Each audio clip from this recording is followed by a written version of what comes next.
Taiwan's Ministry of National Defense detected 14 Chinese military aircraft and 6 naval vessels near the island as of 6 a.m. local time. 9 aircraft crossed the median line, entering Taiwan's northern and southwestern air defense zones. Taiwan's military monitored and responded accordingly.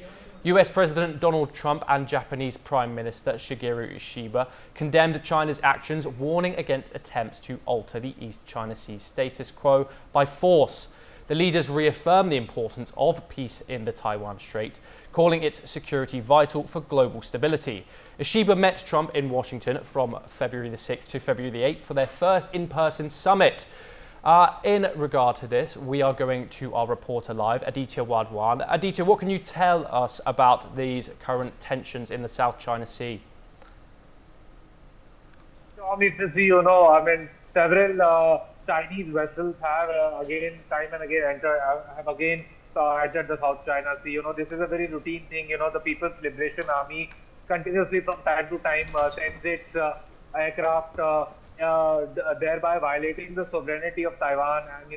And many times even the PLA ships go into the nautical the sea, cross the point in the sea which is an exclusive sea, exclusive part of Taiwan.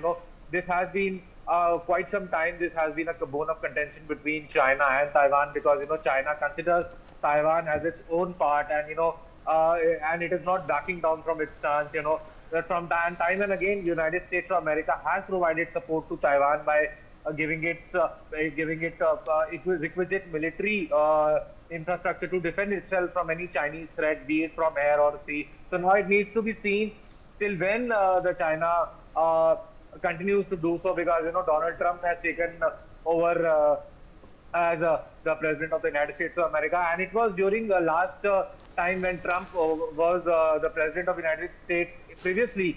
Thank you, Aditya, for joining us today on our report. To discuss this further, we are joined by Andrew K.P. Leung, international and independent China strategist, joining us from Hong Kong. We're also joined by Ross Feingold, political risk analyst, joining us from Taipei, Taiwan. Andrew K.P. Leung, I want to come to you first on this first question. We've seen this time and time again, Taiwan spotting Chinese military aircraft and naval vessels near the Taiwanese island. What is China's objective in this kind of movement? Well, as you indicated, this is nothing new. I mean, this is not the first time that Chinese military vessels and aircraft are crossing the so-called median line. The idea is to maintain the pressure on pro-independence movements in Taiwan, especially after the election of a known separatist as Taiwan's leader.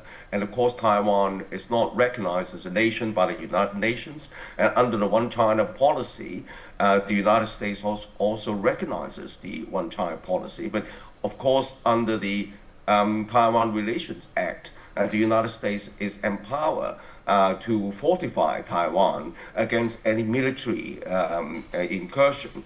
But on the other hand, if you look at the new Trump administration, the Trump 2.0, the attitude towards Taiwan's defense is beginning to become a little ambivalent. For example, recently, Trump imposed 100% tariffs against Taiwan and is pressuring Taiwan to pay for its own defense. I mean, these kind of remarks have never been, or actions have never happened before.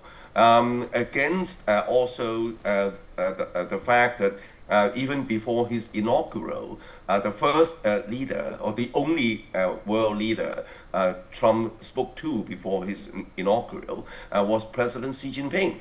And then, of course, Trump also touted that he wants to visit Beijing within the first 100 days. So suggesting that he could possibly reach a grand bargain with Beijing on Taiwan.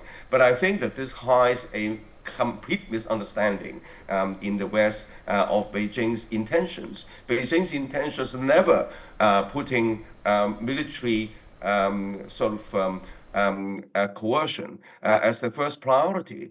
Beijing has issued three white papers on Taiwan serially over the past 5 or 10 years, all emphasizing peaceful unification as the first priority. The last white paper was issued to coincide with Nancy Pelosi's provocative visit last time. But then, of course, people were asking how peaceful unification is going to happen, as most Taiwanese people do not support unification, but against also the fact that most of the Taiwanese people do not dare or do not want to declare independence. They just want to maintain the status quo. But of course, there are further dynamics in play, in the sense that the two countries, all the people's people-to-people exchanges are increasing. There are more and more Taiwanese entrepreneurs or young people trying to establish their businesses in China. Over 1 million Taiwanese, together with their family members, are already living on the mainland, doing their businesses. And of course, the tourists on both sides are visiting each other. And again, if there is a possible change in the kind of attitude of the America towards Taiwan, and combining with this military warnings across the Taiwan Strait, so the momentum would be created towards negotiating reunification peacefully, perhaps under a generous formula compared for Hong Kong and Macau in the past. So I think that we are seeing a changing dynamics at play, possibly towards future peaceful unification. Forgive me for the interruption, Andrew. I wanted to bring Ross in on this next question. Ross, obviously you are located in Taipei, Taiwan. What is the feeling around there about this new approachment of Chinese vessels and aircraft? And what do people in Taiwan think about the response from President Donald Trump? First, I have to respond to something Andrew said. Andrew said that there are up to 1 million people from Taiwan living in China. That is just not supported by the data from the Chinese government. The most recent Chinese census had a far lower number of Taiwanese people living in China. When it comes to the military exercises near Taiwan that are conducted by China, frankly, day to day, it doesn't really have an impact on people or industry here in Taiwan.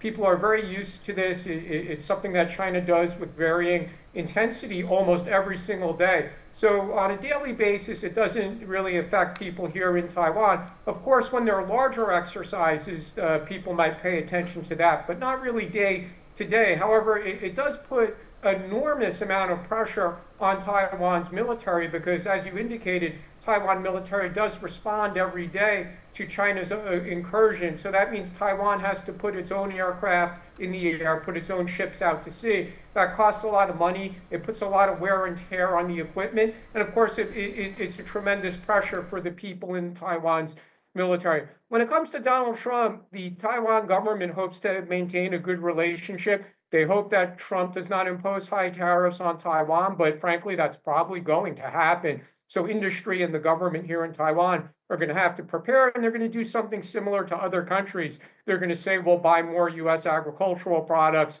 we'll buy more U.S. liquefied natural gas, we'll buy more U.S.-made weapons, and we'll invest more in the United States. And they'll hope that those tools will persuade Trump to either delay or lower the tariff rate.